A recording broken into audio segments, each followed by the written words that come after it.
Hello, I'm Jacqueline Holstead, and you are listening to On Point Conversations. In this podcast series, we share creative marketing, content, and branding strategies that help your business successfully navigate the new normal marketing environment.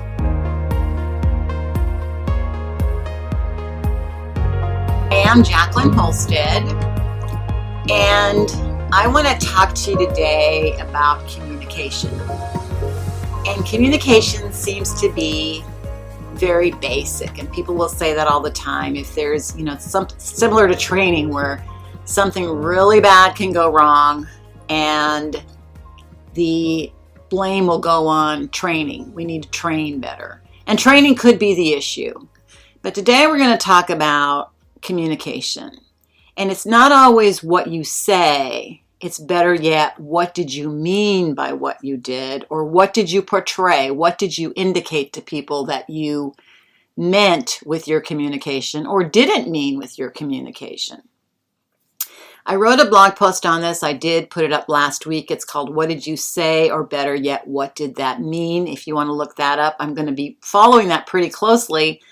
So it gives you a chance to either listen to it or to read it on my website at onpointthinking.com.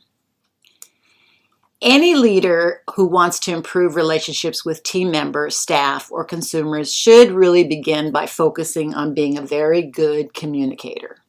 Now, some people have the ability to be a good communicator because they've had lots of experience. Some people are good communicators because they practice it. Some people just need to be very aware of what they're communicating. And we need to be particularly aware of it in this day and age because of including different cultures, different personalities, different ways of people working together. So what is really the significance of good communication? Now, whenever I ask clients what they believe is one of the most essential elements of a successful business relationship, they're going to say it's communication is most important. Most likely. And that communication is a key reason that a company lacks a culture of working together. Team members distrust each other, and rather than working together, they compete for the recognition and attention of others.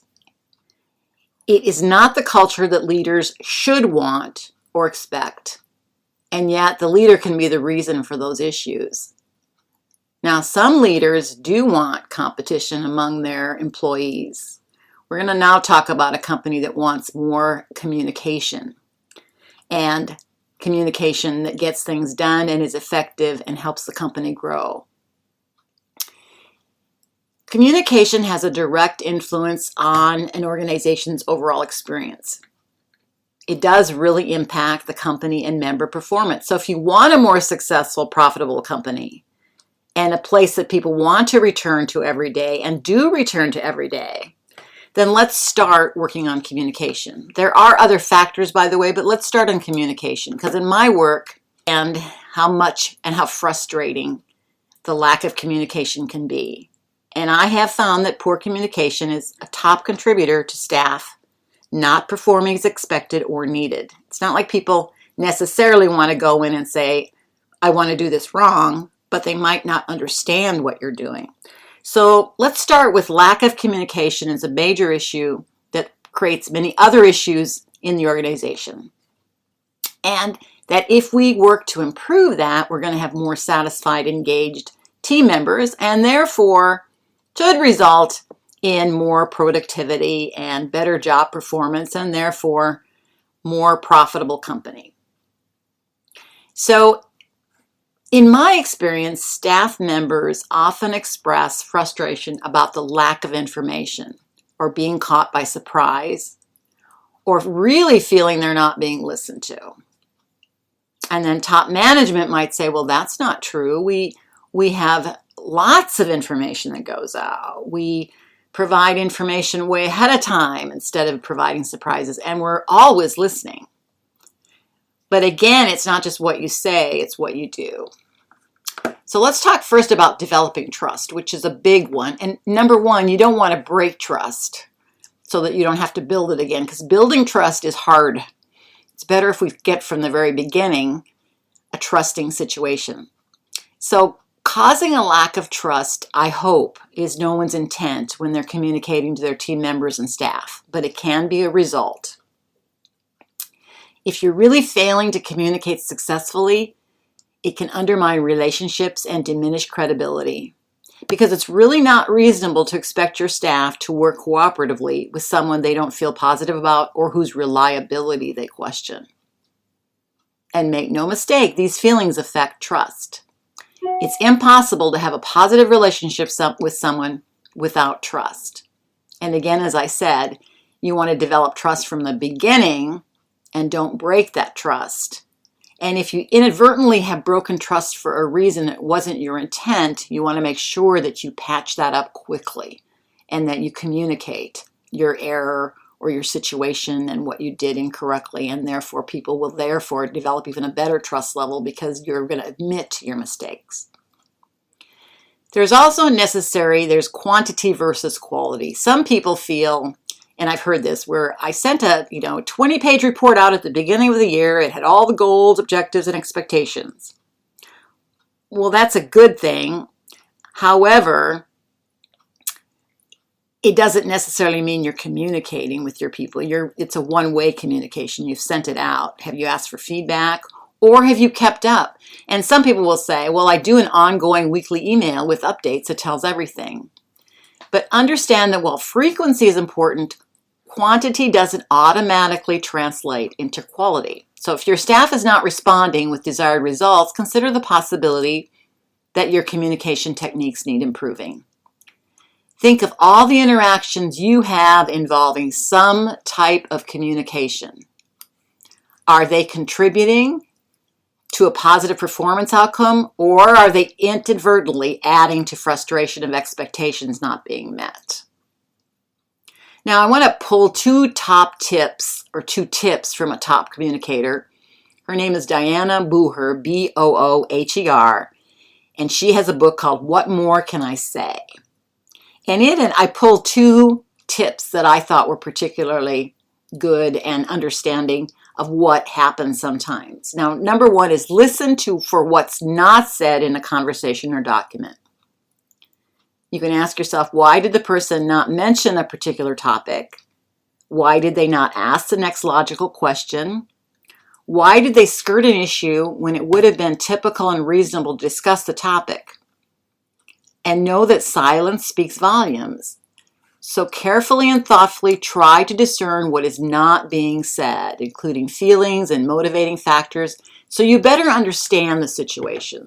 And as a leader, it's something you want to do. You want to listen. What is not being said is often more powerful than what is being said. The second top point is listen carefully and discriminately. Probe with questions to help draw conclusions about what you hear so you can make sound decisions. Now, many times people will listen and they're in the back of their mind, they're formulating their response. So they're not really listening. And sometimes someone will say to me, well, I forget the question I'm going to ask because I'm listening to what they're saying. I will oftentimes, in very shorthand, keep a little note by me about what question I want to ask so I don't forget.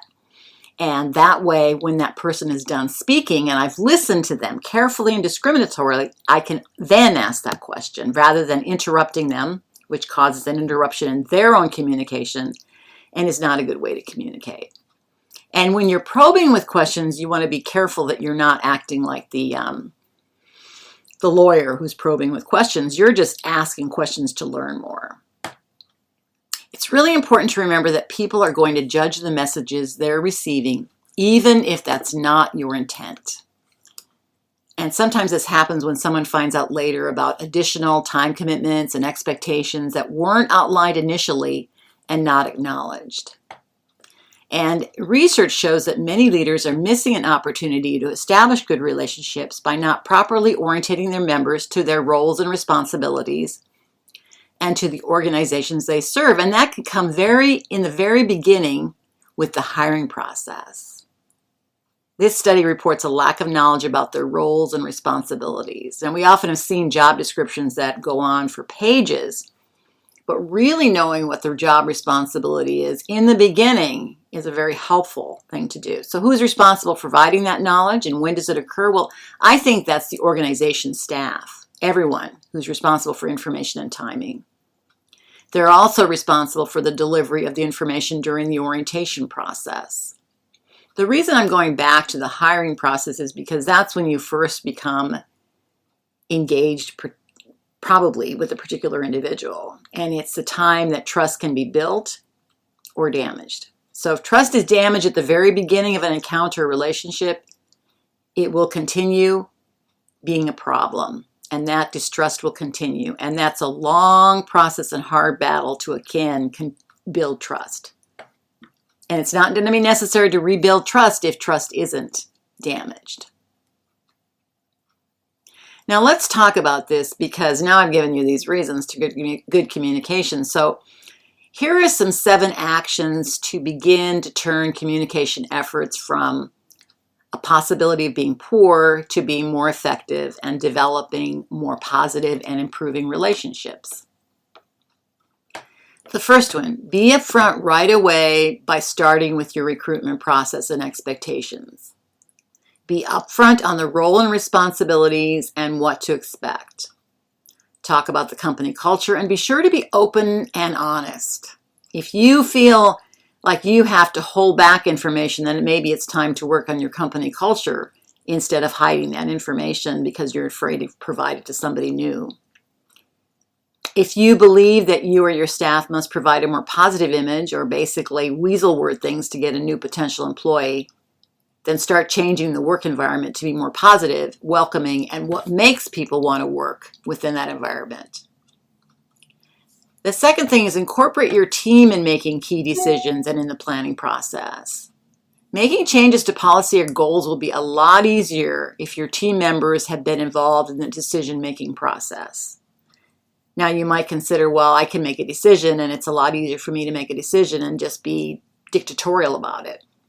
But we're talking about then having people make those changes to policy and goals, and that's where the problem becomes the problem. Consider the third thing. Consider the team members process information in different ways. So when you're staying aware of the best way to communicate messages to groups of people or individuals, you could find that spreadsheets and charts are more readily understood by this particular group.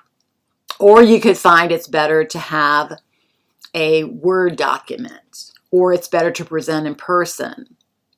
Because spreadsheets and Word documents and printed Word isn't necessarily the best way. So cookie cutter communication is easier, and attempting to make individual communication preferences is certainly more demanding, but the results are worth the effort. Step 4, people generally do not like surprises, especially unpleasant ones that are sprung on them with no advance warning. And this is especially true with quick turnarounds, changes in procedures and processes that are not given time for people to digest or understand. So advanced distribution and communication show consideration for busy schedules and for people and get them to understand. And you may have to do all this in person, or you may have to do this on a Zoom. In other words, look at ways to communicate effectively. And sometimes you do have to have a quick turnaround, but have reasons why, not just dropping the ball on them and giving them no recourse of understanding why that's the case. People who understand why there's quick turnarounds or need flexibility are going to be better on your side and do better jobs than if they're just throwing at them. You know, with COVID, we've all become, this is step 5, with COVID, we've all become used to online meetings, text messages, email. But by far the best way to communicate with people is still the one-to-one in-person meeting. So if the situation needs compromise or buy-in or significant changes that can upend sometimes, even though an in-person meeting takes more time and requires a commute or meeting place, it's the best form of communication when larger changes are required or more difficult changes are required. Number 6 is also important to keep aware of communication barriers. Consider your body language, your tone of voice, your choice of words, all matter, and so do theirs. So take time to listen to what's said but also what's not said by body language, movement, voice, all important tools to really learn and understand what's happening, how your information is being perceived, and how well things are going. And it can also be misleading, so keep open to closely hearing and seeing. And step 7, which is the last step, active listening is the best way to hear what's being said. Ask clarifying questions if you don't understand, and recap what you understand is being said. Active listening will also help your audience feel that their opinions are wanted and respected. And if you can do that, you will understand what their perspective is, and they will understand what your perspective is. And there will be better ways to communicate and compromise. So communicating effectively is hard work and does require commitment to be fully present in the conversation. Actively participate and make sure you understand what is decided and what is being conveyed, both by verbal and nonverbal communication. I will follow up with a recap of the meeting in a summarized form. That way, if there has been a miscommunication, it's something that is now incumbent on the person receiving that communication to say, okay, that's not what I remember saying, or maybe that's not what I wanted to say. And then you can clear it up at that point. Make sure you're evaluating how you communicate, and your effectiveness, and if what you wanted to convey was conveyed effectively. And I'll just leave you with this: learning and striving to continue to become a better communicator will help develop you as a more effective leader, leading to really more effectiveness, better relationships, and better overall performance. I hope this helped you today. Again, as I said, I put this on my blog so you can read it. Pretty much I've given you all the recaps of what I have on there. It's in the insights section of my website, onpointthinking.com. I look forward to talking to you again next week. I appreciate your comments. If you want to leave me comments on my onpointthinking.com site, I do read those and look at them and look forward to hearing what you have to say. And also, if you have other ideas of things you'd like me to podcast on, again, that would be through my comments section. Thank you and have a really great day. Thank you for listening, and I invite you to join me next week as we talk more about specific actions you can take to reach your own business goals.